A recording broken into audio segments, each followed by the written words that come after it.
नमस्कार। मैं हूं संजीव श्रीवास्तव। आप देख रहे हैं 4 PM न्यूज नेटवर्क। दोस्तों, सबसे पहले तो स्वतंत्रता दिवस की सभी दर्शकों को बहुत बहुत शुभकामनाएं। हमारा 78वां स्वाधीनता दिवस आज मनाया जा रहा है।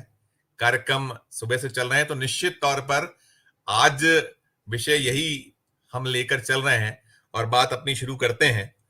दरअसल प्रधानमंत्री नरेंद्र मोदी को आखिर हुआ क्या है, इस सवाल की गूंज आज जो लाल किले की प्राचीर से उनका भाषण हुआ उसके बाद और तेज हो गई है। और लाजमी भी है, जिस तरीके से उन्होंने लाल किले की प्राचीर से, ये 11वां संबोधन था। 2014 में वे देश के प्रधानमंत्री बने थे और उसके बाद निरंतर इस पद का निर्वहन कर रहे हैं। 2 कार्यकाल उनके हो चुके हैं और ये तीसरा कार्यकाल है। उम्मीद थी कि आज लाल किले की प्राचीर से प्रधानमंत्री जी कुछ वो जवाब देंगे जिसकी मांग विपक्ष कर रहा है या देश भी चाहता है, कि कुछ ऐसे मसले हैं, कुछ ऐसे मुद्दे हैं जिसे लेकर सरकार की ओर से बहुत ठोस कुछ निर्णय आने चाहिए, कुछ ठोस कदम उठने चाहिए। तो अब के पहले जो लाल किले की प्राचीर से प्रधानमंत्री जी के भाषण होते रहे हैं, यदि उनसे इस 11वें जो उनका उद्बोधन था उसे तुलना की जाए, तो ऐसा कुछ निकल के नहीं आता दिखा है जिसको देखने के बाद या जिसको सुनने के बाद कहा जा सके कि ये वास्तव में देश के प्रधानमंत्री लाल किले की प्राचीर से देश को संबोधित कर रहे हैं।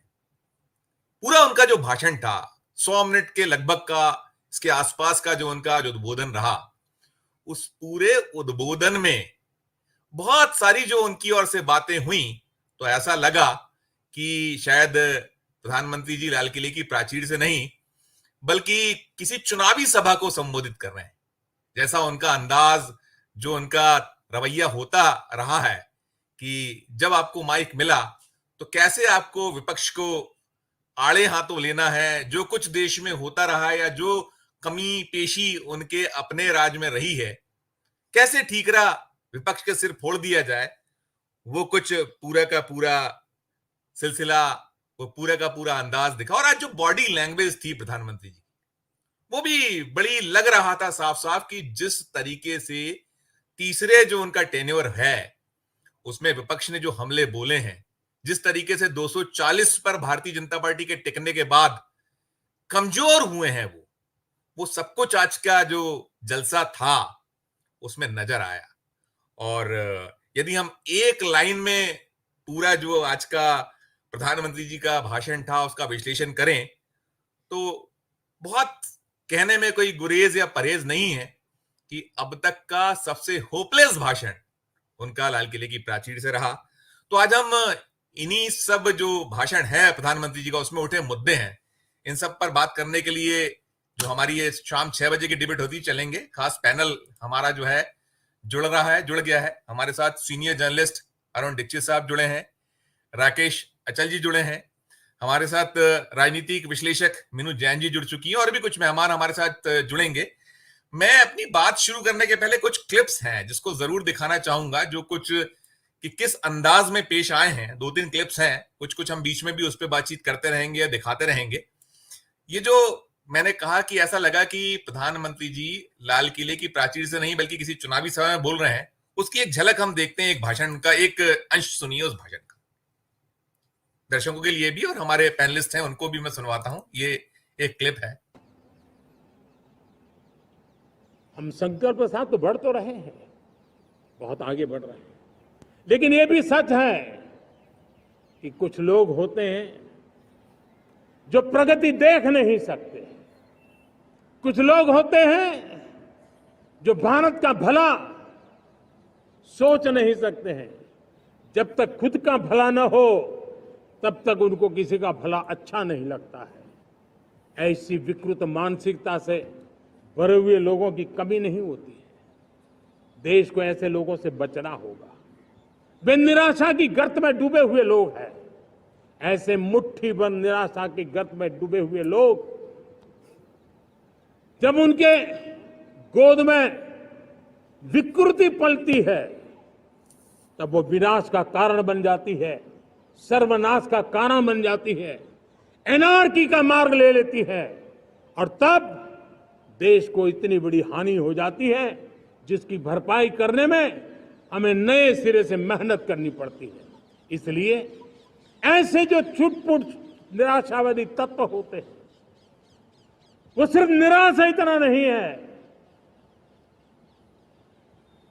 उनकी गोद में विकृति पल रही है।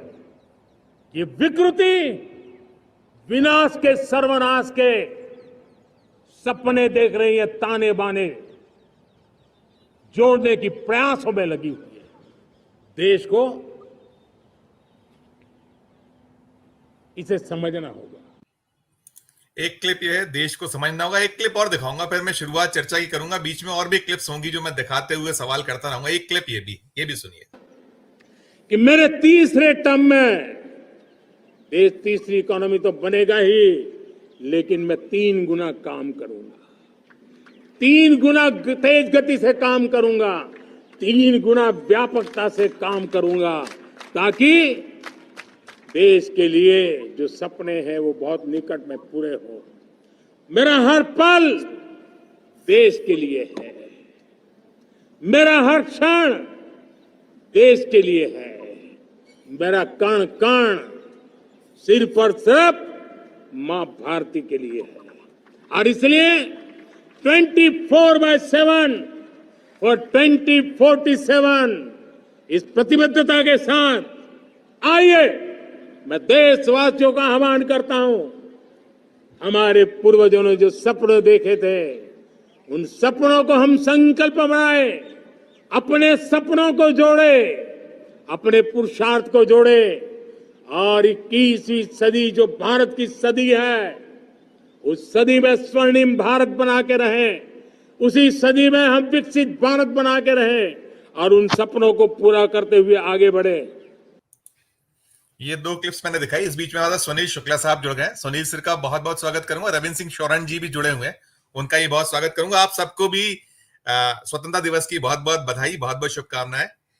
शुरुआत में अरुण दीक्षित जी आपसे करना चाहूंगा। आपने देखा सुना होगा प्रधानमंत्री जी का जो पूरा का पूरा भाषण है 100 मिनट के आसपास का, कैसे देखिएगा, कैसे लीजिएगा? जो उनका, चाहे वो बॉडी लैंग्वेज हो, या जो मैंने कहा कि ऐसा लगा कि हम किसी चुनावी सभा में प्रधानमंत्री जी बोल रहे हैं। आपकी टिप्पणी, शुरुआत आपसे। और मैं चाहूंगा 5-6 मिनट में बात करेंगे तो हम 2 बार क्रम पूरा हो जाए। सभी से मैं आग्रह करूंगा। आपसे शुरुआत अरुण दीक्षित। संजीव जी, सभी मित्रों को पहले तो बधाई आजादी की। और आज जो भाषण सुना, उसके बाद मुझे लगा कि नरेंद्र मोदी का भाषण सुनने के बाद हर बार एक नई चीज हम लोगों को पता लगती है। अभी तक सुनील भाई बैठे हैं, मीनू जी बैठी हैं, विकृति आदमी के मन में पलती है, ऐसा हमने सुना था, पढ़ा था। पहली बार गोद में विकृति पल रही है। ये देश में बड़ी प्रगति हुई है कि देश में लोगों की गोद में विकृति पलने लगी है। और दूसरी चीज, उनके भाषण से लगा कि वो जो कुछ कह रहे हैं वो स्वयं को केंद्रित करके कह रहे हैं। मैं तो ये कहता हूं कि प्रधानमंत्री जी का एक एक शब्द जो पहली बाइट आपने दिखाई, वो उन पर लागू होता है। सब लोग इससे सहमत होंगे, क्योंकि एक वाक्य की व्याख्या कीजिए तो उसमें असलियत सामने आ जाती है। अब दूसरी चीज यह है कि जब वो 2002 में गए थे, गुजरात के मुख्यमंत्री बने थे, और आज 20-22 साल से सत्ता में हैं, वो अभी तक ये नहीं समझ पाए कि सरकार चलाना और जीभ चलाना 2 अलग अलग काम है। सरकार चलते चलते जीभ चलाने की उनकी आदत वो नहीं हुई है। अब आप देखिए, पूरे भाषण में जितनी बातें कही हैं, ठीक है, पुरखों को गाली देना आपकी आदत है, लाल किले से भी आप गाली देते हैं, चुनाव की सभा में भी आप गाली देते हैं, एक छोटी मीटिंग में भी गाली देते हैं, पर आप ये भूल जाते हैं कि नेहरू गांधी के अलावा जिन पुरखों को आप मानते हो वो भी इस सरकार में रहे हैं। अब कहा कि पहले आतंकी हमला कर जाते थे, अब सर्जिकल स्ट्राइक सेना करती है। शर्म आती है ये कहते हुए कि कल ही हमारा एक सैनिक अफसर शहीद हुआ है, आतंकियों ने उसे मारा है, मुठभेड़ में मरा है, वो उसका अंतिम संस्कार नहीं हुआ है, और आप जो है वो सर्जिकल स्ट्राइक की बात कर रहे हैं। और फिर पहले कौन कौन सा सबसे बड़ा हमला तो देश की संसद पे हुआ था, तब कौन प्रधानमंत्री था? कंधार के जहाज अपहरण कांड को आज भी लोग कहते हैं तब किसकी सरकार थी? अरे नेहरू गांधी को कोसते कोसते आप अटल जी को क्यों अपमानित कर रहे हो?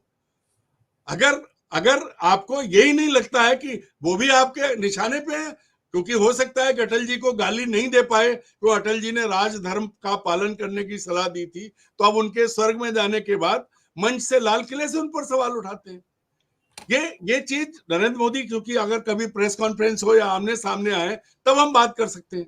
एक एक मुद्दे की बात कर लीजिए। जब उन्होंने ये कहा कि महिलाओं पर अत्याचार को लेकर के बड़ा दुख होता है, हम सब उनसे इस बात पे सहमत हैं, और मैं तो ये कहता हूं कि अगर मेरा बस चले तो मैं इस्लामिक सजा दूं बलात्कारियों को। मोदी जी ने बड़ा अच्छा काम किया था कि 2018 में कानून लाए थे फांसी का, जो शिवराज सिंह ने बनाया था, उसको केंद्र में लाए गए। उन्होंने अपने भाषण में यह भी कहा कि मीडिया दिखाता नहीं है ऐसी खबरों को। मैं पूछता हूं कि 2018 से 24 तक कितने बलात्कारियों को आपने फांसी लगवाई आपकी व्यवस्था से? सजाएं बहुत हुई हैं, अकेले मध्य प्रदेश में 42 लोगों को हुई है। कहां है, कितने लोगों को लगवा दी? नहीं, जवाब नहीं होगा। लेकिन बिल्किस बानो के बलात्कारी सजा पाने के बाद भी इज्जत के साथ छोड़े गए। ये देखा किसकी सरकार थी? कौन सा राज्य था वो? एक बाबा सजा याफ्ता है, हर बार वो फूलों के हार से सजता हुआ वो पेरोल लेके आ जाता है।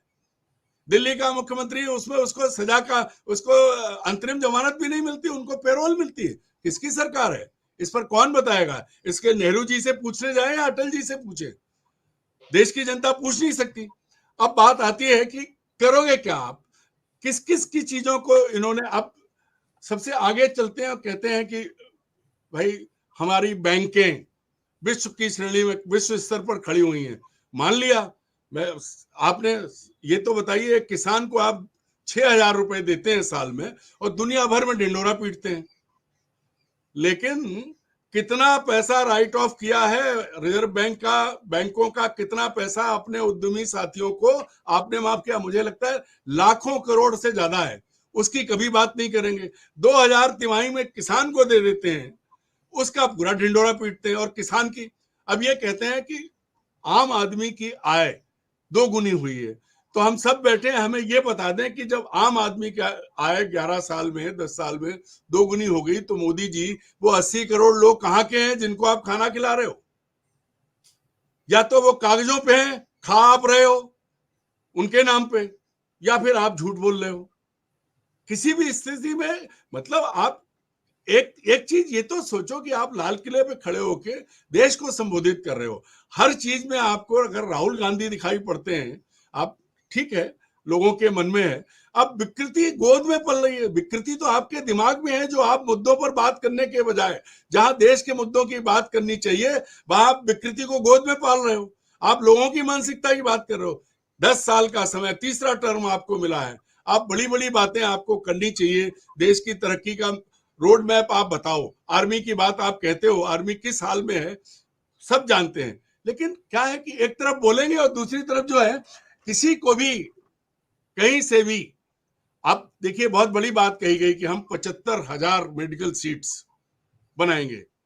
मैं पिछले 40 साल से, 42 साल से उन्होंने ये भी स्मरण कराया था कि 1 लाख सीटें बना चुके हैं, लेकिन एक्चुअल में आधी के आसपास है। अभी बहुत सारी सीटें वहां नहीं हो पाई, जो 1 लाख का दावा उनका था। आंकड़ों की जगलरी तो अरुण जी बार बार होती है, करते हैं। संजीव जी, जगलरी नहीं है। मैं ये कहता हूं, मैंने और आपने देखा और सबने देखा है, देश के किसी भी मेडिकल कॉलेज में, इंक्लूडिंग एम्स दिल्ली, पूरा स्टाफ नहीं है। प्राइवेट मेडिकल कॉलेजेस की तो छोड़ दीजिए। मैं मोदी को चुनौती देता हूं, हम तो गांव के लोग हैं, जवान देते हैं, जिंदगी भर गुलामी करेंगे अगर एक मेडिकल कॉलेज में कल वो मुझे पूरा स्टाफ दिखा दें। पर देश के लोगों को झूठ कब तक बोल के बताओगे? लाल किला, आप ऊपर बैठे हो, माइक आपके हाथ में है, कोई सवाल नहीं उठा सकता, तो इसका मतलब आप लगातार झूठ बोलोगे, झूठ पर झूठ बोलोगे। ये कौन सी बात है? और आप कहते हो कि आपने इतने कानून बदल दिए। कम्युनल सिविल कोड, किसने रोका आपको? जब आप, मैं अरुण सर उस पे आऊंगा, मैं उस पे एक बाइट सुना रहा। मैं अपनी बात कह रहा हूं ना, कम्युनल सिविल कोड, जब आप कहते हैं 75 साल से जी रहे थे, किसने रोका? आपने 370 भी खत्म किया जी, आपसे किसी ने कहा? लेकिन आप ये क्यों नहीं कहते कि यूनिफॉर्म सिविल कोड लाने की दम नहीं है आप में, साहस नहीं है। आप अगर आपकी, मैं कहता हूं आपकी औकात नहीं है, क्योंकि आदिवासी जो है उसको उस दायरे में नहीं ला सकते। अभी पिछले महीने राजस्थान में एक आदिवासियों की बैठक हुई थी, उनका एक सांसद चुन के गया भारत आदिवासी पार्टी का, मध्य प्रदेश में विधायक भी है, सारे आदिवासी भील बिलाला गौंड सहरिया सब थे वहां। उन्होंने साफ कहा कि हम हिंदू नहीं है, हम आपकी बातें नहीं मानेंगे, सिंदूर और मंगलसूत्र हमारा नहीं है। जी कोई नहीं जी बोला उस पर। सबसे बड़ी चीज ये है कि जिस चीज को कर नहीं सकते उसका दावा कर रहे हैं। कम्युनल सिविल कोड, अरे 75 साल बाद आज आप लाल किले पे बोल पा रहे हो तो इसी कम्युनल सिविल कोड की है, और आप में दम था तो आप लाइए यूनिफॉर्म सिविल कोड, हम स्वागत करते हैं। लेकिन किसने रोका है? उत्तराखंड में तो लाए आप, मीनू जी बताएंगी क्यों बिल्कुल नहीं ला बिल्कुल रहे? तो बिल्कुल सबसे बिल्कुल बड़ी चीज यह है, आप ये समझिए संजीव जी कि नरेंद्र मोदी को सिवाय झूठ बोलने के, अच्छा झूठ बोलने का मौका भी इसलिए मिलता है कि कोई पलट के सवाल नहीं कर सकता। हम यहाँ बात कर रहे हैं तो चैनल पर कर रहे हैं, उनसे कोई नहीं पूछेगा, और वो तो यूं झाड़ के चल देंगे। बिल्कुल क्योंकि उनकी गोद में विकृति, उनकी जवान पर विकृति, उनके मन में विकृति, और उसका प्रमाण आज पूरे देश ने देखा है। बिल्कुल बिल्कुल आप ठीक कह रहे हैं, सारा देखा है, अरुण सर देखा है। और दूसरी चीज अब ये भी देश समझने लगा है, और शायद यही वजह है कि 303 से 240 पर आ गए हैं। अब वो लफबाजी जो है, या जो आप इस तरह के झूठ परोसना है, अब पकड़ा जा रहा है झूठ आपका, अब नहीं मान रहे। और हमने ये भी पाया देखा, आज वो उत्साह नहीं था, हमने बहुत सारा ना उसमें कोई तालियां बजती थी। हमने तो उबासी लेते भी लोगों को देखा, उन्हीं के खुद के कैबिनेट के सदस्यों को। मैं जाऊंगा राकेश अचल सर के पास। राकेश सर कैसे देखिएगा, और साथ साथ जो उन्होंने भ्रष्टाचार को लेकर बात की, जो हमेशा वो कहते हैं भ्रष्टाचार की दीमक, मैं कार्रवाई करता हूं तो उसकी मुझे कीमत चुकानी पड़ती है। अरे भाई क्या कीमत? आप तो लोगों को ले लेकर आ रहे हैं, कुछ बचे कुचे हैं शायद, उनको लाना शायद छूट गया है। क्या टिप्पणी करिएगा राकेश सर? धन्यवाद संजीव जी। सभी मित्रों को आज स्वतंत्रता दिवस की शुभकामनाएं, और माननीय प्रधानमंत्री को भी, अगर वो आपका चैनल देख रहे हो तो। देखिए, आज का जो भाषण था मेरे जीवन का सर्वश्रेष्ठ भाषण इसलिए था कि इस भाषण में कुछ था ही नहीं। नहीं तो बहुत हमेशा जो प्रधानमंत्री होते हैं वो 15 अगस्त का इस्तेमाल देश की जनता को कुछ नया देने के लिए करते हैं, कुछ ना कुछ योजना लाते हैं, कुछ ऐसी घोषणा करते हैं जो आम जनजीवन को प्रभावित करती हो। लेकिन ये अच्छा हुआ कि तीसरे टर्म में माननीय मोदी जी ने ये तकलीफ गवारा नहीं की, और वो जैसा भाषण 4 जून से पहले चुनावी सभा में देते थे वैसे ही उन्होंने लाल किले पर दिया। और चूंकि लाल किले की तासीर क्या है, वहां खड़ा होकर आदमी लाल पीला बोल हो ही जाता है। बहुत कम लोग हैं जो अपने पे संयम रख पाते हैं। तो माननीय मोदी जी का आज का लंबा भाषण जो था वो उनको लगातार लाल पीला किए रहा, लेकिन जनता पर उसका कोई प्रभाव पड़ा हो ये मुझे लगता नहीं है। दूसरी बात ये है कि देखिए, पूरे भाषण की मैं तो निंदा नहीं करूंगा, प्रधानमंत्री हमारे, बड़ा स्वागत करता हूँ मैं उनका, दिल से सम्मान करता हूँ। लेकिन मेरी और मेरे जैसे करोड़ों लोगों की, 140 करोड़ तो जाने कब से हैं, अब तो जनगणना नहीं हुई तो हो सकता है 150 160 हो गए हों, पता नहीं है कितने हो गए। उन सबकी अपेक्षा ये थी कि माननीय मोदी का जो भाषण है वो रिवायत से कुछ तो मेल खाएगा। 15 अगस्त के भाषण में हम अपने देश के बारे में तो बात करते ही हैं, देश की जनता के बारे में बात करते हैं, लेकिन हम अपने आस पड़ोस के बारे में भी बात करते हैं, हम अपनी कूटनीति के संकेत देते हैं, हम अपनी विदेश नीति के बारे में बात करते हैं। हम चुनाव के तत्काल बाद दौड़ के पुतिन से मिल के आए थे, उसमें क्या हुआ उसकी बात करते हैं। बांग्लादेश की निर्वाचित प्रधानमंत्री जो पूर्व प्रधानमंत्री हो गई हैं, हमारे देश में बैठे हैं, हम बांग्लादेश की बात करते। वहां हिंदुओं पर इतना सारा अत्याचार हुआ, हिंदू हृदय सम्राट उस मुद्दे पर एक लाइन नहीं बोले। मैंने पूरा भाषण बड़े दत्तचित्त होकर सुना, मैं उनका भाषण दत्तचित्त होकर ही सुनता हूँ, पता नहीं कब क्या कह दें। तो मुझे भी निराशा हुई आम हिंदुस्तानी के तौर पर कि इस भाषण में कोई संकेत न देश के बारे में है, न विदेश के बारे में है, न आस के बारे में है, न पड़ोस के बारे में है। सीधा सीधा भाषण ये है कि सिर पर भूत सवार है कांग्रेस का, सिर पर भूत सवार है नेहरू का, राहुल का, और तमाम ऐसे लोगों का जो उनकी राजनीतिक बुलेट ट्रेन को आगे नहीं बढ़ने दे रहे हैं। तो ये वो उन्हें मालूम है कि अब चुनाव में जाना है, फिर से जाना है, 3 महीने जब भी घोषणा हो जाए 3 राज्यों में, तो उन्होंने लाल किले पर का जो बहुत महत्वपूर्ण अवसर होता है देश की जनता को उम्मीदें बधाने का, उसका इस्तेमाल चुनावी सभा के रूप में किया। और इसमें उनका कोई दोष नहीं है, वो मन की बात करते हैं और मन से बात करते हैं। ऐसा अभी दीक्षित जी कह रहे थे कि उनके मन में जो है विकृति है, स्वीकृति है, जो कुछ है, संस्कार है, वो उससे परिलक्षित हो रहा था। और सबसे बड़ी बात तो है कि भाषण में आप क्या बोल रहे हैं ये पूरी दुनिया देखती है, क्योंकि लोगों को पता है, एक परंपरा है पिछले 75-77 साल की, कि 15 अगस्त के दिन भारत का जो बहुत बड़ा गणराज्य है, प्रधानमंत्री कुछ ना कुछ संकेत देता है अपने रक्षा के बारे में, अपने विदेश नीति के बारे में, अपनी गृह नीति के बारे में, अपनी अर्थनीति के बारे में। लेकिन यहाँ ऐसा कोई संकेत न देश को मिला न दुनिया को मिला। संकेत ये मिला कि विपक्षियों, आप भले ही चाहे इतनी संख्या बढ़ा लो, अभी आपकी गर्दन पर हमारी तलवार लटकी है और वो लटकी रहेगी, क्योंकि ये तलवार जब तक नहीं हटेगी जब तक कि बैसाखियों पर टिकी है सरकार। सरकार बैसाखियों पर टिकी है, तख्त बैसाखियों पर टिका है, ताज बैसाखियों पर टिका है। ऐसे में कोई भला आदमी इतना व्यापक हो, जैसे भाषण की हम लोग अपेक्षा आमतौर पर करते हैं, आदत खराब है। हम लोगों ने भी 50-60 साल कांग्रेस के प्रधानमंत्रियों का भाषण सुना है, और वो कुछ ना कुछ उपहार देते थे। कोई एक राष्ट्रीय योजना, मनरेगा जैसी योजना का भी घोषणा मुझे याद है 15 अगस्त के भाषण में की गई थी। तो ऐसी कोई घोषणा इस बार नहीं हुई। पहले होगी, पहले उन्होंने बिजली की बात की थी, और उन्होंने शौचालयों की बार बार बात करते थे, सफाई की बात करते। अब सिट्टी पिट्टी गुम है, अब उन्हें देश याद नहीं है, उन्हें सिर्फ विपक्ष याद है, और ये सन्निपात की स्थिति है। इस स्थिति से उबरना बहुत आसान नहीं होता है। बेहतर है कि वो इस आज के भाषण के बाद 2-4 दिन कहीं गुफाओं कुंदराओं में जाएं और मनन चिंतन करें, ताकि आत्मिक शक्ति वापस लौटे विपक्ष का मुकाबला करने के लिए। और अंतिम बात मेरी ये है कि ऐसे भाषण अब न इतिहास बनेंगे और न लोगों को याद रहेंगे, न तो आम जनता को, न अंध भक्तों और भक्तों को भी। तो ऐसे भाषण देना या तो बंद कर देना चाहिए, सीधे झंडा फहराइए और घर जाइए। बाकी आकाशवाणी से आप बात मन की कर ही लेते हैं, तो चाहे जब कर दीजिए। जी बिल्कुल बिल्कुल, आप ठीक कह रहे हैं कि सिट्टी पुट्टी गुम है, और साथ साथ जो कोई उसमें विजन भी नहीं था, और वो तो पहले तो कम से कम नारा ही दे दिया करते थे, वो नारा भी नहीं है। आपने बात की कूटनीति विदेश नीति की, एक क्लिप देख के मैं सुनील सर के पास आऊंगा, फिर उनकी टिप्पणी लूंगा। बांग्लादेश पर बोले हैं, लेकिन क्या कुछ बोले हैं वो देश भी देखे, हालांकि सुना होगा, सभी ने सुना होगा, मुझे नहीं लगता नहीं सुना होगा, लेकिन इस पर क्या हमारे एक्सपर्ट्स कहते हैं उसके पहले मैं वो सुनाता हूं। बांग्लादेश पे उन्होंने जो कहा, जो उनका एजेंडा है उसको लेकर पड़ोसी देश के नाते चिंता होना, मैं इसको समझ सकता हूं। मैं आशा करता हूं कि वहां पर हालात जल्द ही सामान्य होंगे।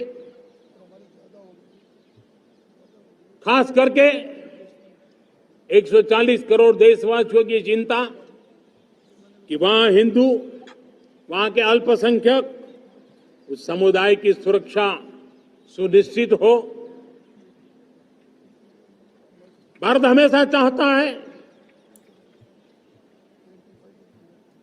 कि हमारे पड़ोसी देश सुख और शांति के मार्ग पर चले। शांति के प्रति हमारा कमिटमेंट है, हमारे संस्कार है। हम आने वाले दिनों में बांग्लादेश की विकास यात्रा में हमेशा हमारा शुभचिंतन ही रहेगा, क्योंकि हम मानव जात की भलाई सोचने वाले लोग हैं। सुनील सर, आपने सुना ये जो बात है, और खासकर अगर वो वहां से पूछ लें कि भाई आप अपने देश के बारे में तो बताइए, आप क्या क्या स्थिति अल्पसंख्यकों की, कैसे देखिएगा, आपकी टिप्पणी से। धन्यवाद संजीव जी। एक तो आप बार बार क्लिप दिखा करके अब आप कौन सा दंड देना चाहते हैं आप?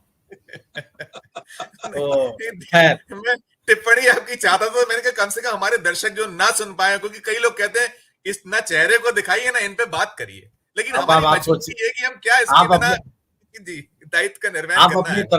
आप अपने दर्शकों श्रोताओं को भी सुनने के लिए तैयार है, तो हम लोग की अपील कैसे सुनेंगे आप? सर अगर कोई बात इस भाषण का कोई भी अंश आपने शुरुआत किया, जिससे प्रधानमंत्री जी ये कहते हुए सुने गए कि 24/7 वो काम करते हैं, क्या देश का कोई भी संवैधानिक पद पर बैठा हुआ व्यक्ति अगर वह दावा करता है कि वह केवल और केवल देश के लिए बने हुए हैं, वह इतने महीनों के बाद भी मणिपुर नहीं जाता? वहां के लोगों का हालचाल नहीं लेता हो। अगर किसी संवैधानिक पद पर बैठे व्यक्ति का एक एक क्षण, एक रोआ रोआ भी अगर देश के लिए ही है, समर्पित है, तो क्या वो महिला पहलवानों से अब तक बात नहीं करता जो जंतर मंतर पे धरना दे रही थी? आप सुरक्षा कर्मी उनके साथ अपमानजनक व्यवहार करते रहे और आप चुपचाप देखते रहेंगे? अगर आप लोगों के प्रति इतने ही संवेदनशील हैं, देश को आप इतनी ही तरक्की पे ले जाना चाहते हैं, तो इस देश का किसान, जिसको हम और आप अन्नदाता कहते रहे हैं, वह 1 साल तक धरने में बैठा रहा। कोई स्वीकार कर सकता है इसको? 1 साल तक अपने देश में कोई आदमी धरने पे बैठा रहे और उस देश का मुखिया, उस देश का प्रधानमंत्री यह कहे कि मेरा एक एक क्षण देश के लिए समर्पित है। वो देश के नागरिक नहीं है, वह देश के बारे में चिंतन नहीं करते, उनका देश के जीडीपी में कोई योगदान नहीं है। आप उनके बारे में बात नहीं करेंगे, उनसे बात नहीं करेंगे, उनको इस बात के लिए कोशिश नहीं करेंगे, भाई ठीक है जो हुआ सो हुआ, पहले आप लोग चलिए फिर हम आपसे बात करेंगे। धरना ठीक नहीं है। एक खुले आसमान, जाड़ा, गर्मी, बरसात सब में बिता दिया किसानों ने। और किस भाषा में लोग आपके लोगों को संबोधित कर रहे थे? वो आतंकवादी हैं, वो विदेशी धन से प्राप्त आंदोलन चला रहे हैं, क्या क्या बातें उनके बारे में कही गई? या क्या किसी संवैधानिक पद पर बैठे हुए व्यक्ति का बयान हो सकता है? या उन लोगों को रोकने के लिए आपने कौन सी कार्रवाई की जो लोग इस तरह के अनर्गल आरोप लगा रहे थे?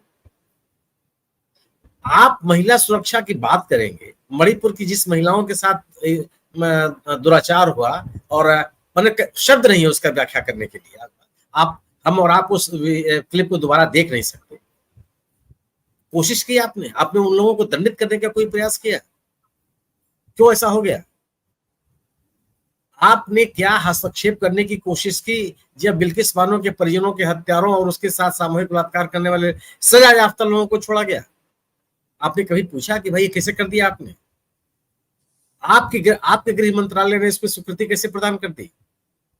आप अपने संसदीय क्षेत्र में, खुद के संसदीय क्षेत्र में जो उस IITian लड़की के साथ दुर्व्यवहार हुआ, दुराचार हुआ, जिसमें कथित रूप से आपकी पार्टी के लोग आरोपी हैं, उनके बारे में कभी आज तक आपने पूछा कि भाई क्या हो उस मसले में? उस बेटी के साथ न्याय हुआ, अन्याय हुआ, क्या हुआ? जो आरोपी थे उनके खिलाफ कौन सी कार्रवाई हुई? और अगर आप ये नहीं करते हैं और आप महिला आदर, सुरक्षा, सम्मान का दावा भी करेंगे, कौन आपकी बात को स्वीकार कर लेगा और कौन सुनेगा? एक महिलाओं के नाम पर एक आरक्षण का बिल आप लेकर के आए, वो कब लागू होगा ये बनाने वाले भी नहीं बता रहे हैं। आप मतलब किसकी बात आप करेंगे? किस तरह की बात करेंगे?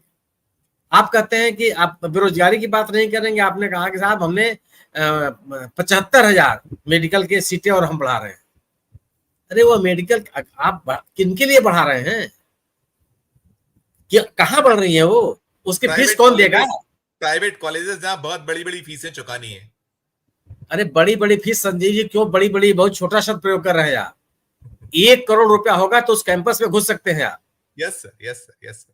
1 करोड़ रुपया से 1 रुपया कम नहीं। जी जी बिल्कुल। तो क्या आप शिक्षा का स्तर ये हो जाएगा? जैसे आप कहते हैं ना कि इंदौर से भोपाल जाने के लिए जो 6 लेन आपने रोड बनाई है, जो पहले 4 घंटे लगते थे उसमें 1.5 घंटे में आप पहुंच जाते हैं, तो उस रोड पे चलने के लिए आपके पास 25 लाख रुपए की गाड़ी भी चाहिए जी, तब उस यात्रा को आप पूरी कर लेंगे। बिल्कुल। सवाल है ना कि आप अगर 75,000 सीट बढ़ा रहे हैं तो किन के लिए बढ़ा रहे हैं? कौन लोग पढ़ेंगे उसमें? उन सीटों, बढ़ाई गई सीटों का लाभ आम व्यक्ति को मिल जाएगा, मेधावी छात्र को मिल जाएगा। कौन सी व्यवस्था कर रहे हैं? प्रवेश की परीक्षा में धांधली हो जाती है, पेपर आउट हो जाता है, आप बोलते ही नहीं कुछ नहीं। राम मतलब कोई भी बात आप नहीं करते कि क्या हुआ, कैसे हुआ। जो कोई भी आप बात कर रहे हो, अगर उसमें तथ्य हैं, लोग आपकी बात मानेंगे। और आप कहते हैं साहब कि लोग देश की प्रगति को स्वीकार नहीं करते और वो बीमार मानसिकता के लोग हैं। भाई आप नहीं स्वीकार कर रहे हैं कि 2014 के पहले इस देश ने कोई प्रगति की थी?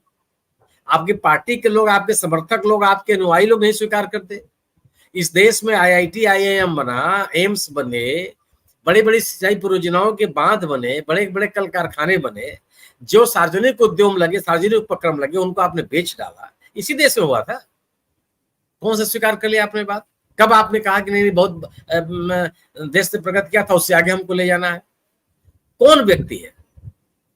आप आत्मावलोकन कीजिए ना कि वो कौन से लोग हैं जो इस शब्दावली में बात करते हैं। अगर एक देश प्रगति करे, आप कहते हैं कि हम 5वीं अर्थव्यवस्था है, हम 3री अर्थव्यवस्था होने जा रहे हैं, बहुत अच्छी बात है, हम भी आपके साथ खड़े हैं। लेकिन इस बढ़ते हुए अर्थव्यवस्था के आकार से क्या रोजगार का सृजन हो रहा है?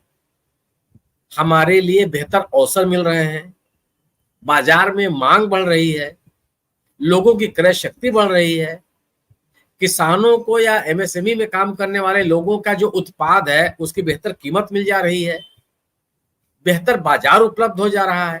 क्या हो रहा है? आप सवाल इस बात का है। आप भ्रष्टाचार की बात करते हैं कि साहब भ्रष्टाचार हमारे लिए प्रथम प्राथमिकता और मेरी बदनामी भी हो रही है। कैसे बदनामी हो सकती है? भ्रष्टाचार से लड़ने वाले व्यक्ति की बदनामी कैसे हो सकती है? या तो भ्रष्टाचारियों के खिलाफ लड़ नहीं रहा है या भ्रष्टाचारियों को प्रोत्साहन दे रहा है, तब बदनामी होगी। भ्रष्टाचार के लड़ने के नाम पर अगर आप भ्रष्टाचारियों को प्रोत्साहित करेंगे, सुनील सर ले तो रहे हैं, अजीत पवार से लेके और शुभेंदु अधिकारी तमाम तो ले लिए गए जिनको कल तक आप कहते थे। तो वही कहीं उनके मन में मर्म पीड़ा है शायद कि बचे हुए और आए कि वो बात करते हैं कहीं। वही स्थिति है ना जी। आप सवाल है कि इस देश के लोगों ने 4 जून कर इन तमाम जुमलों को खारिज कर दिया है कि ये कहीं भी लागू होता हुआ नहीं दिख रहा है। आप अगर परिवारवाद की बात करेंगे और जितनी परिवारवादी पार्टियां हैं उनके साथ आप सरकार चलाएंगे तो कैसे मान जाएगा? तब यह माना जाएगा कि आपकी नाराजगी परिवारवाद से नहीं है, गांधी नेहरू परिवार से। बिल्कुल, वह परिवार ऐसा है जिसके लोगों ने इस देश के लिए शहादत दी है, 2 लोगों ने दी है। उन लोग आप अगर मेरे पास ओढ़ने और निचोड़ने के लिए कुछ नहीं है तो मैं त्यागी बना हुआ हूं, लेकिन अगर जिसके पास पूरा आसमान छोड़ने के लिए है, त्यागी तो है ना। अगर हम और आप आज राकेश जी रोटी सब्जी और दाल की इन्होंने शेयर किया, उसमें से अगर हिस्सा बांटते हैं तो त्याग है। वो त्याग है कि हमारे पास 2 रोटी है, मैं 1 रोटी आपको दे रहा हूं। हमसे ज्यादा आपको भूख लगी हुई है तो आप 1.5 रोटी खा लीजिए।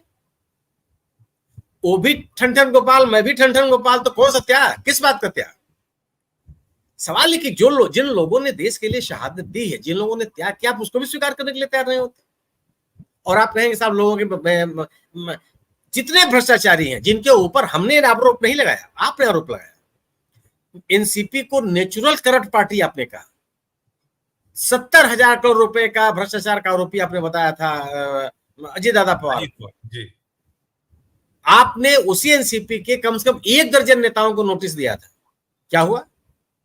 उसी प्रफुल्ल पटेल को नोटिस मिली थी, वो क्लीन चिट मिल गई उनको। और आप कहेंगे हम भ्रष्टाचार से लड़ भी रहे हैं।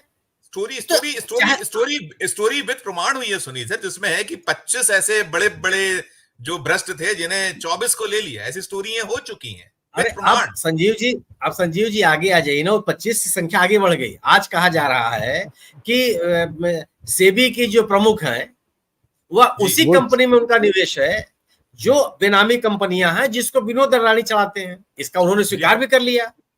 आप कुछ बोलते ही नहीं है जी। और आप उनके हाथ में आपने न्याय देने की जिम्मेदारी दे दी है। वो कौन? मैं किसी उद्योगपति को नहीं जानता जो कोई उत्पाद न करता हो और उसकी पूंजी बढ़ती चली जाए। मैं किसी उद्योगपति को नहीं, मैं वह अर्थशास्त्र में जानता ही नहीं। अडानी साहब सुई भी नहीं बनाते हैं, बटन भी नहीं बनाते हैं। 30 गुना उनकी संपत्ति बढ़ गई तब जब दुनिया में चारों तरफ आपकी हाहाकार मचा हुआ अर्थव्यवस्था को लेकर के। क्या सरकारी संरक्षण में कुछ लोगों को आप उनकी अकूत संपत्ति को बढ़ावा देकर के आप देश का अर्थव्यवस्था का आकार बढ़ा देंगे? तो चाहे भ्रष्टाचार का मसला हो, चाहे परिवारवाद के खिलाफ आपकी लड़ाई हो, चाहे राजनीतिक नैतिकता का सवाल हो, चाहे देश की अर्थव्यवस्था का प्रश्न हो, चाहे महिलाओं के सम्मान का सवाल हो, विदेश नीति का सवाल हो, आप कहते हैं कि साहब वहां पे बांग्लादेश में अल्पसंख्यकों के हितों की रक्षा होनी चाहिए और आपके यहाँ क्या होना चाहिए?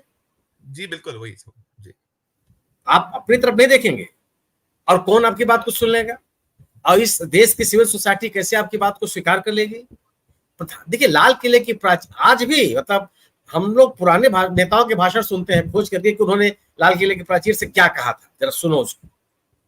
मुझे नहीं समझ में आता कि आज का भाषण या इस तरह के भाषण कौन लोग खोज के पढ़ेंगे।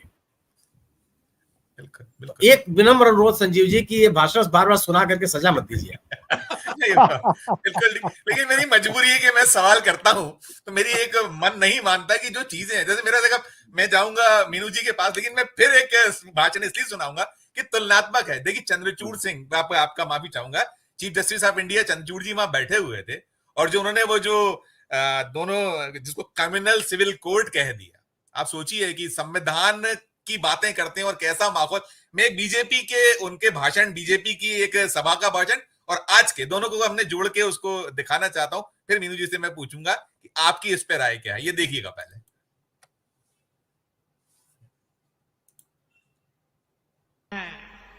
लेकिन सच ये है कि यही लोग मुसलमान करते हैं, और सुप्रीम कोर्ट ने बार बार कहा है, सुप्रीम कोर्ट डंडा मारती है, कह रही है कॉमन सिविल कोड लाओ, लेकिन ये वोट बैंक के भूखे लोग। हमारे देश में सुप्रीम कोर्ट ने बार बार यूनिफॉर्म सिविल कोड को लेकर जो चर्चा की है, अनेक बार आदेश दिए हैं, क्योंकि देश का एक बहुत बड़ा वर्ग मानता है, और उसमें सच्चाई भी है, कि जिस सिविल कोड को हम लेकर के जी रहे हैं, वो सिविल कोड सचमुच में तो एक प्रकार का कम्युनल सिविल कोड है, भेदभाव करने वाला सिविल कोड है।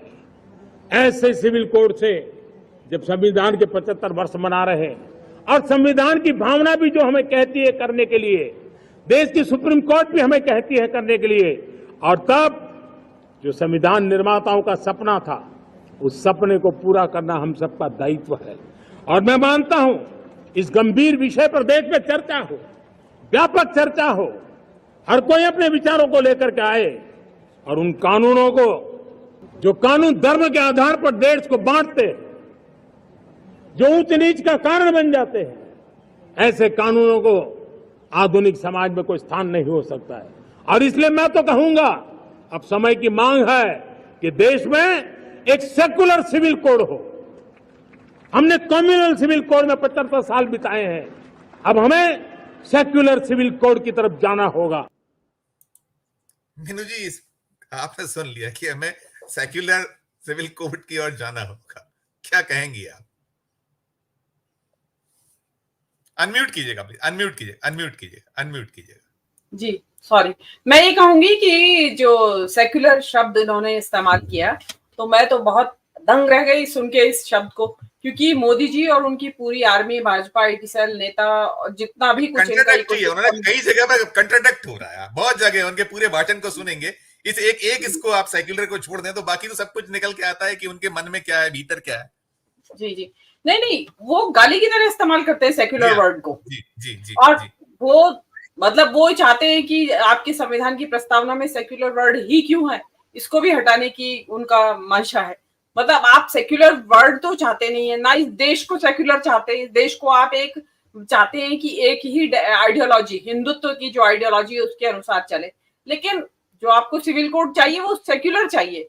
मतलब ये पता नहीं कहां से टर्मिनोलॉजी आई, किसने इनको सलाह दी, और कम्युनल कह रहे हैं। मतलब जो पुराना जो सिविल कोड अलग अलग कम्युनिटीज के अलग अलग है, उसको आप कह रहे हैं कि सांप्रदायिक है। मतलब आप सांप्रदायिक किस बिना पे कह रहे हैं? हर एक कम्युनिटी का अपना अलग है, वहां कोई क्लैश नहीं है, किसी से कुछ नहीं है। आप ये कह सकते हैं कि कॉमन सिविल कोड होना चाहिए या यूनिफॉर्म सिविल कोड होना चाहिए, और हम तो यूनिफॉर्म सिविल कोड ही कहेंगे इसको, या कॉमन सिविल कोड, क्योंकि संविधान के अंदर यही वर्ड इस्तेमाल हुआ है राज्य के नीति निर्देशक तत्वों में, कि भाई इसमें आप इस तरफ कोशिश की जाए। तो आप जो है ये इसको आपने छोड़ दिया कि हाँ भाई इस पे चर्चा होनी चाहिए, व्यापक चर्चा होनी चाहिए, तो आप मसविदा तो लाइए, पब्लिक में दीजिए कि भाई ये है हमारा civil code, common civil code जो हम बनाना चाहते हैं, उसकी ये हेडलाइंस है, गाइडलाइन ये है मेन लाइंस। वो तो देंगे नहीं, बस खाली जमा खर्च करते रहेंगे ताकि पब्लिक सुलगती रहे, आपस में सिर फोड़ते रहे लोग कि लाके दिखाओ, तुम लाके दिखाओ। तो आप मसवदा लाइए, वो तो आप लाएंगे नहीं, लेकिन पब्लिक को अपना जो वोट बैंक है, जो आप इनका जो सांप्रदायिक वोट बैंक है और जो वोटों की फसल लहराए जिससे, उसमें खाद पानी देने के लिए ये सिविल कोड का मुद्दा उछालते रहते हैं। अब आप सिविल कोड ला सकते हैं, आदिवासी समाज के लिए आप सिविल कोड लाएंगे, वो मान लेंगे? साउथ इंडिया में मान लेंगे, जहां पे सगे मामा भांजी में शादी हो जाती है हिंदुओं के अंदर, हिंदुओं में कह रही हूं मैं, वो मान लेंगे आपका? हर समाज की, इवन हिंदुओं के समाजों में भी तरह तरह के रीति रिवाज हैं जिनको कौन मान लेगा आपकी बात को। लेकिन आप हैं कि आपको जुमला छोड़ने से फुर्सत नहीं है। मैं तो ये जानना चाहती हूँ कि इस बारे में जो इन्होंने कम्युनल सिविल कोड की जो बात कही है, सिविल कोड को कम्युनल बताया है, उसके ऊपर नीतीश बाबू और नायडू जी का क्या, चंद्रबाबू का क्या विचार है, वो जानना ज्यादा जरूरी है कि जो लोग इनके साथ बैठे हैं वो भी यही विचार रखते हैं क्या, तो फिर हम भी अपना विचार कुछ उसके बारे में बताएं। और आपने यूनिफॉर्म सिविल कोड एक उत्तराखंड में लाए हैं आप, उसमें आप मतलब ये बताते हैं कि आप ये बता रहे हैं कि लिव इन रिलेशनशिप में रहना है या नहीं रहना है, आपको रहते हैं तो पुलिस को ठिकाना बताइए। मतलब आप वहां पे बता रहे हैं कि भाई प्रेम किससे करें, आप बताएंगे, ये है आपका यूनिफॉर्म सिविल कोड। तो और आप जहां जिस राज्य में मुसलमानों की आबादी मतलब इतनी ऐसी है ही नहीं, बहुसंख्यक वहां सवर्ण है, यहाँ आबादी हिंदू आबादी है, उस राज्य में आप यूनिफॉर्म सिविल कोड लाके बैठा दिया आपने। तो आप जो है कि जिसको कहते हैं ना कि एक सुरसुरी छोड़ देनी पब्लिक के बीच में यूनिफॉर्म सिविल कोड के नाम पे कि भाई अब आप सिर भिड़ाते रहो अपने, अब जैसे अभी हम लोग ही इसके बारे में बात करने लगे। तो ये मोदी जी का ये गलत तरीका है। और लेकिन क्या होता है कि ये सब बातें फालतू की बातें इनकी, अब जैसे आपने बताया कि जस्टिस साहब बैठे थे, चीफ जस्टिस साहब वहां पे, उनके जो चेहरे का वो अचानक उनके चेहरे पे वो चला गया कैमरा और सबने पढ़ा। तो अलग अलग तरीके हैं, दो है इसके बारे में इंटरप्रिटेशन। पब्लिक तो ये कह रही है कि वो सोच रहे हैं कि यार बड़ा अहमक है ये प्रधानमंत्री, क्या बोल रहा है। मैं ये कहती हूँ कि हो सकता है जस्टिस साहब ने उनको सुझाया हो कि भाई सेक्युलर सिविल कोड बोलो आप, उससे मान जाएंगे सब।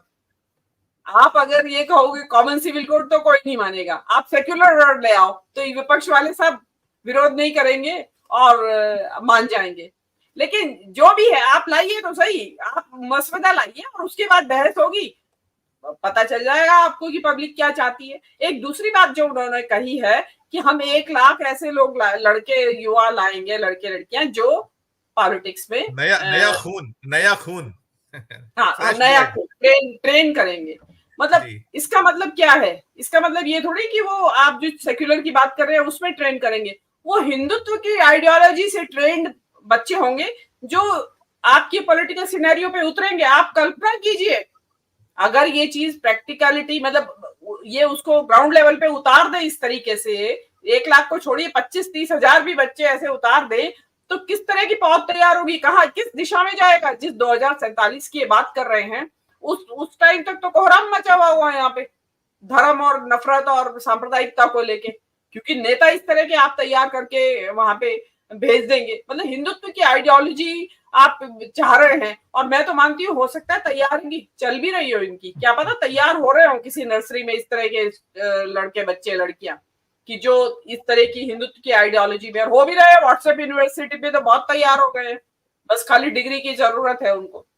तो ये इनकी स्थिति है। इस मतलब जिसको कहते हैं ना कि भाई जितनी भी चर्चा की जाए उसके ऊपर कम है। एक जो मैं महिला सुरक्षा के ऊपर मैं जरूर बोलना चाहूंगी, प्लीज बात उन्होंने कही कि हमें इसके बारे में महिला सुरक्षा के बारे में जब सजा होती है तो आप वो नहीं छापते हैं खबरें। कब हुई है सजा, कौन सी सजा, बड़ी सजा हुई है?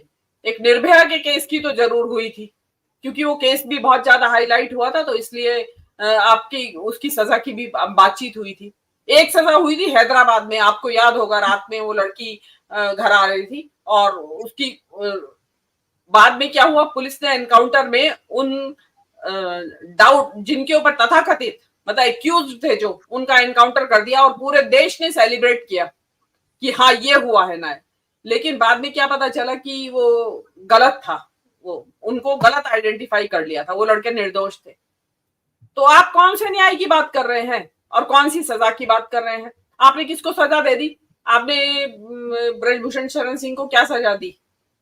आपने उन्नाव केस में क्या सजा दी? आपने हाथरस केस में क्या सजा दी? आपने मणिपुर में ही बता दीजिए, तो नया नया किस्सा है। आपने उसमें क्या सजा दी? आप बोले तक नहीं, आप तो बोलते तक नहीं है जब बलात्कार की घटनाएं होती हैं।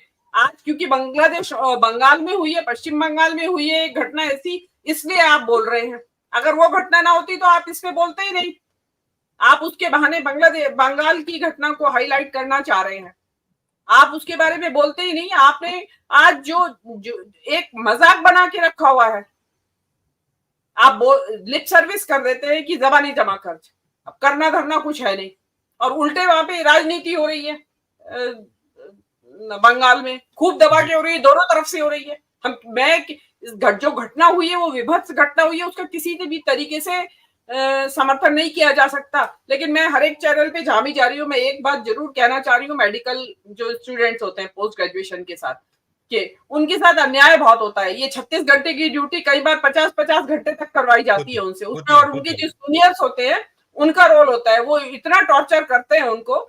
तो वो मतलब एक डॉक्टर पढ़ाई कर रहा है और ड्यूटी, क्योंकि लर्निंग बाय डूइंग होता है उनका, कि वो करके सीखते हैं उसमें। तो उनके ऊपर जो लड़की थी, अब 36 घंटे के ड्यूटी के बाद तो कितना पस्त हो जाता है शरीर, एनर्जी भी नहीं होगी, उसकी रेजिस्टेंस भी नहीं दे पाई होगी, वो जो कुछ भी उसके साथ हुआ, वो किसी भी तरीके का वो विरोध नहीं कर पाई होगी, की भी होगी। तो आपको खाली यही चीज को नहीं करना है कि खाली वहां गार्ड बैठा दिए दो, आप वर्किंग कंडीशन को भी सुधारिए। उनके जो वर्किंग आवर्स हैं, या उनसे कितना काम लिया जाए, कितना उनको सिखाया जाए, और 2 साल की बजाय आप 3 साल का कर दीजिए कोर्स एमडी का, पोस्ट ग्रेजुएशन का। पर ये जो 30 और 40 घंटे और 50 घंटे नॉन स्टॉप जो ड्यूटी चलती है वहां, इसको सुधारने की जरूरत है। जी धन्यवाद। बिल्कुल नहीं, बिल्कुल आप ठीक कह रही हैं कि सुधारने की जरूरत है।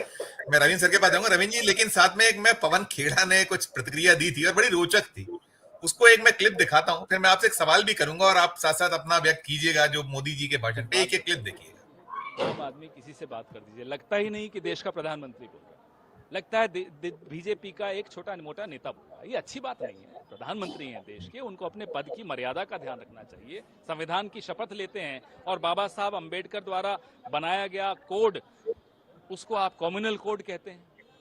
अटल जी के खिलाफ एक तरह से बोलते हैं कि पहली सरकारों में आतंकवाद के हमले होते थे। अटल जी के वक्त मैं मानता हूं कि संसद पे हमला हुआ था, मैं मानता हूं कि कंधार का विमान अपहरण हुआ था, ये सब हुआ, हम जानते हैं।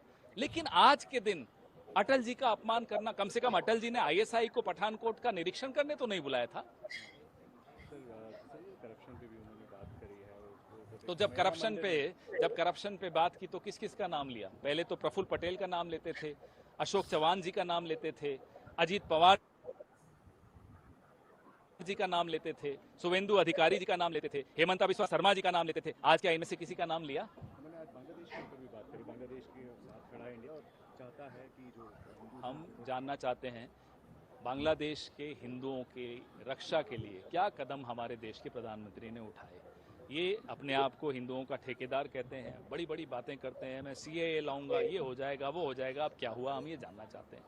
बांग्लादेश के हिंदुओं की रक्षा के लिए कदम गिनाइए, क्या कदम आपने उठाए? ये थे रविंद्र जी। बाकी चीजों पे तो बात हुई भी है, कुछ चीजें उनकी अलग थी। साथ साथ एक और भी आज बड़ी चर्चा का जो विषय रहा, जिसपे हम लोगों ने अभी नहीं किसी ने बोला है, तो वो भी मैं चाहूंगा उस पर आप बोलिएगा। कि वहां जब हमने देखा कि राहुल गांधी बहुत उसको लेकर काफी जो सोशल मीडिया पर वो वीडियो जो है वीडियोस वायरल हैं कि वो किसी पीछे की पंक्ति में बैठे हुए हैं, और निकलकर बाद में सफाई भी दी गई है सरकार की ओर से, कहा गया है कि वो ओलंपिक के खिलाड़ियों को हमको बैठाना था अग्रणी पंक्तियों में, उनको आगे जगह देनी थी, इसलिए बैठाया गया। और बाकी तो चीजें आप देखी नहीं, कुछ चीजें बोली गई हैं, कुछ जो छूटता है वो। और साथ में यदि राहुल गांधी को पीछे बैठाया गया तो बाकी तो बहुत से नेता आगे बैठे हुए थे, आपने देखा था सबको, चाहे वो बिरला जी हो या ठीक है कि चीफ जस्टिस ऑफ इंडिया है, उनको कुछ आप कर लेते नहीं, बाकी और नेता तो बैठे हुए थे और कैबिनेट मंत्री का दर्जा है उनको। वो भी एक चर्चा का विषय रहा, उस पर भी काफी एक ट्रोल भी हुई है सरकार। आपकी टिप्पणी? जी नमस्कार और आज़ादी मुबारक सबको। बिल्कुल ठीक बात है सर। देखिए, राहुल गांधी के साथ ये सरकार जिस तरह का व्यवहार करने की कोशिश कर रही है, हर बार जब वो ऐसी कोशिश करती है तो वो इसके ऊपर उल्टा पड़ता है। क्यों? अब राहुल गांधी कोई सांसद नहीं रह गए हैं और कोई एक पॉलिटिकल पार्टी के अध्यक्ष मात्र नहीं रह गए हैं। अब वो उस संवैधानिक पद पर आ गए हैं जिसका कैबिनेट मंत्री का दर्जा है, और जब वो बातें बोलते हैं या तो उनका एक बहुत ज्यादा महत्व है। वो बड़े विपक्ष के नेता हैं, विपक्ष जो बहुत मजबूत है, और उनके साथ इस तरह का जो व्यवहार हो रहा है वो हमको जरूरत है देखने की, आकलन करने की पिछली सरकारों के साथ। क्या पूर्व के जो नेता प्रतिपक्ष रहे, सुषमा स्वराज रही हैं, अरुण जेटली राज्यसभा में रहे, क्या उनके साथ तत्कालीन हुकूमतों ने क्या इस तरह का व्यवहार किया था? क्या उनको इस तरह की कुर्सी दी गई थी? मुझे याद है जब पहली बार मोदी प्रधानमंत्री बने थे, तब हालांकि राहुल गांधी के पास एक सांसद के अलावा कोई पद नहीं था, लेकिन तब भी उनको पीछे की पंक्ति में बिठाया गया था, और तब भी यही बात कही गई थी कि वो केवल सांसद हैं तो उनको सांसदों की श्रेणी में बिठाया गया है। जबकि सरकार के पास इस बात का अख्तियार होता है कि वो प्रोटोकॉल के हिसाब से, प्रोटोकॉल को ब्रेक करके भी जो सीनियर लीडर्स होते हैं उनको आगे अकोमोडेट किया जाता है, हर बार किया जाता है। बल्कि जो राजनयिक हैं या पूर्व राजनयिक हैं या दूसरे मुल्कों के जो यहाँ पर रिप्रेजेंटेटिव्स हैं उनको आगे अकोमोडेट किया जाता है। लेकिन ये सरकार हमेशा पॉलिटिक्स हर मुद्दे पर करने की कोशिश करती रही है, और इसीलिए ट्रोल हो रही है, क्योंकि अब राहुल गांधी का कद इस देश की राजनीति में बहुत बड़ा बन चुका है, और उनकी अपनी एक फॉलोइंग है, और जिसको कि लोग मुझे लगता है अब ये उनको बर्दाश्त करने की पोजीशन में नहीं है। इसलिए कांग्रेस पार्टी को किसी ट्रोल आर्मी की जरूरत नहीं है, बल्कि जो आम आदमी है, जो आम इंसान जिसके हाथ में मोबाइल फोन है, वो इसकी बात पर करता है। अब मैं आता हूं माननीय प्रधानमंत्री जी के आज के भाषण पर। अरुण जी ने एक बड़ी सही बात की, त्याग की बात अरुण जी ने कही। अरुण जी, ये बात हमको माननी पड़ेगी कि प्रधानमंत्री नरेंद्र मोदी आज त्याग की प्रतिमूर्ति बन गए हैं। उन्होंने आज टेलीप्रॉम्प्टर का त्याग कर दिया। आज के भाषण में उन्होंने टेलीप्रॉम्प्टर का बिल्कुल उपयोग नहीं किया। उन्होंने आज देखिए, वही नेहरू जिस पर्चे का उपयोग करते थे, उसी पर्चे को वापस हिंदुस्तान की राजनीति में लेकर आ गए, और उन्होंने वही पर्चा पढ़ के आज भाषण दिया है। तो हमको इस बात के लिए तो मोदी को देखिए अप्रिशिएट करना पड़ेगा कि वो परंपराओं को कितना अच्छे तरीके से निभाना शुरू कर दिया उन्होंने 2024 में कमजोर बहुमत आने के बाद। अगर 300 सीटें आती तो मुझे लगता है वो अपने टेलीप्रॉम्प्टर और टेक्नोलॉजी के ऊपर ही काम करते, लेकिन उनको लगा कि शायद कमजोर बहुमत है तो देश के संसाधनों का उपयोग हमको ज्यादा नहीं करना चाहिए, उसको बर्बाद ना करके वापस कागज पर लौटें और भाषण उसके बाद दिया जाए। तो उन्होंने आज वो काम तो बखूबी किया। फिर दूसरा, सर, हर बार प्रधानमंत्री 11 दफा है वो कहते हैं कि मैं तो देश के लिए काम करता हूं। हम लोग 5-6 लोग पैनल में बैठे हैं, सब आप में से कौन आदमी है जो देश के लिए नहीं काम करता, और आप घाना, कंबोडिया, लाओस और वियतनाम के लिए काम करते हैं? सर, सब लोग तो इस मुल्क में रिक्शा वाले से लेकर राष्ट्रपति तक इसी देश के लिए काम करते हैं ना सर। कौन दूसरे देश के लिए काम करता है? इन बातों को बोल के खामखा के ब्राउनी पॉइंट स्कोर करने की अब क्या जरूरत रह गई? 11 बरस हो गए भाषण सुनते, ना तो हमको आज तक ये समझ आया। माफी चाह रहा हूं, टोक रहा हूं, वो केवल विपक्ष नहीं करता, उनकी बार बार ये होती कि वो केवल उनके लिए, हम लोग तो कर रहे हैं, ये तो शायद मानते होंगे, हम लोग को विपक्ष में ज्यादा उनका वार रहता है। अब विपक्ष जब अपना काम करने की कोशिश करता है तो उसको 6 मंत्री खड़े होकर रोकने की कोशिश करते हैं सर। वो हाउस में उनको बोलने तक नहीं दिया जाता है, 6 मंत्रियों को खड़ा होना पड़ता है जब वो थोड़ा सा काम करने की कोशिश करते हैं। ये सही बात है सर, मीनू जी ने भी सही सवाल उठाया कि जो सेक्युलर सिविल कोड की बात कर रहे हैं, और खासतौर पर जब वो बात करते हैं कि उत्तराखंड में उन्होंने शुरू किया, तो सब उत्तराखंड के सिविल कोड को अगर आप देखेंगे, जिस तरह का यूनिफॉर्म सिविल कोड वो लेकर आए हैं, और उन्होंने सबसे पहले जो काम किया है वो काम किया है लिव इन रिलेशनशिप को बैन करना। अब लिव इन रिलेशनशिप अगर इतनी खराब चीज है तो मुझे लगता है आज अगर ये लिव इन रिलेशनशिप पूर्व की सरकारें लेकर आती तो शायद अमृता प्रीतम सरीखे लोग जेल के पीछे होते। उन्होंने तो शादी करी नहीं साहब, लेकिन उनका क्या इस मुल्क में कोई कंट्रीब्यूशन की कमी है? साहित्य से लेके उन्होंने इस देश को जिस तरीके से अलख जगाया, जिस तरह से महिलाओं के आत्मसम्मान, एम्पावरमेंट को उन्होंने परिलक्षित किया, क्या उनको केवल इस छोटे से प्रिज्म में हम लोग देख लेंगे कि वो लिव इन रिलेशनशिप में रहती थी और उनके चरित्र को हम लोग उस तरीके? अटल जी का क्या होता भाई? अटल जी का क्या होता? तो बिल्कुल ठीक कहते हैं। ये सेक्युलर सिविल कोड या कॉमन सिविल कोड जो है वो कोई इतनी छोटी चीज नहीं है। हम लोग भी बैठे हैं, देखिए मेरा जो शादी करने का तरीका है, परंपराएं हैं, जो हमारे गोद लेने की परंपराएं हैं, या हमारा ट्रांसफर ऑफ प्रॉपर्टी का जो तरीका है, वो मीनू जी जैन है, उनका हमसे अलग होगा। यहाँ पे हम जहां पर बैठे, मैं हरियाणा का रहने वाला हूं, यहाँ पर तो सर 3 गोत्र छोड़कर शादियां करते हैं। लेकिन वही हम लोग भी हिंदू हैं, लेकिन तमिलनाडु में तो पहला अख्तियार मामा भांजे की शादी का होता है। तो सर हम लोगों में से कौन जेल जाएगा? एक को तो जेल जाना ही पड़ेगा सर, अगर कॉमन सिविल कोड आएगा तो अब हिंदुओं में से किसी को जेल जाना पड़ेगा तो सर वो उस कॉमनैलिटी का क्या फायदा है? और जहां तक शादियों का सवाल है, शादियों में भारत का संविधान, भारत का जो फैमिली लॉ है, उसमें स्पिंडर रिलेशनशिप की बात की गई है सर। स्पिंडर रिलेशनशिप है कि जब आप एक गोत्र के हिसाब से आप शादियां नहीं कर सकते हो, लेकिन तमिलनाडु में वो लागू नहीं होता है। और हमारी जो ट्राइबल जो सिस्टम है उसको बचाने के लिए संविधान के भीतर ये प्रावधान किया गया है कि हम लोग अपने जो ट्राइबल कानून है, जो परंपराएं हैं, जो बरसों से सदियों से चली आ रही हैं, हम उनको प्रोटेक्ट कर सकते हैं। तो क्या एक झटके में उन सबको खत्म कर दिया जाएगा क्या? और जो सिख समुदाय है उसके अपने तौर तरीके हैं जीने के, मुस्लिम समाज के अपने तरीके हैं, क्रिश्चियन समाज के, हर समाज के अपने हिसाब से जीने के तरीके हैं। प्रधानमंत्री ने देखिए बांग्लादेश की कितनी अच्छी बात कही।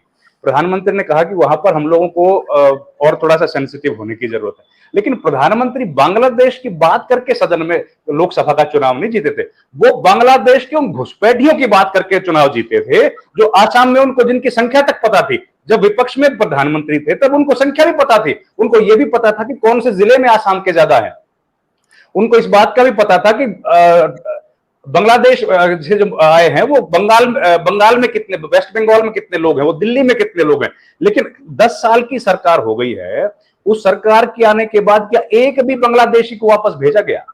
क्या किसी एक बांग्लादेशी को लेकिन देखिए बजरंग दल के लोग और आरएसएस के लोग कितने ज्यादा बुद्धिमान हैं, उनको दिल्ली या नोएडा, गाजियाबाद में झुग्गियों में रहने वाले बांग्लादेशियों के बारे में पता है, लेकिन भारत सरकार उनको ढूंढ ही नहीं पा रही है सर। इतने साल से कोशिश कर रही है कि किसी बांग्लादेशी को ढूंढे ताकि उसको वापस अपने मुल्क में भेज पाए, क्योंकि ये घुसपैठी हैं, ये हिंदुस्तान में रहने वाले हिंदुओं के संसाधनों का दुरुपयोग हो रहा है, वो संसाधनों को खा रहे हैं, हमारी नौकरियां खा रहे हैं। तो भारत सरकार ने तो ये वादा किया था हमसे जब सरकार में आए थे कि हम इनको वापस भेजेंगे। एक व्यक्ति को आज तक वापस नहीं भेजा गया है, सारे यहीं पर आज बैठे हैं।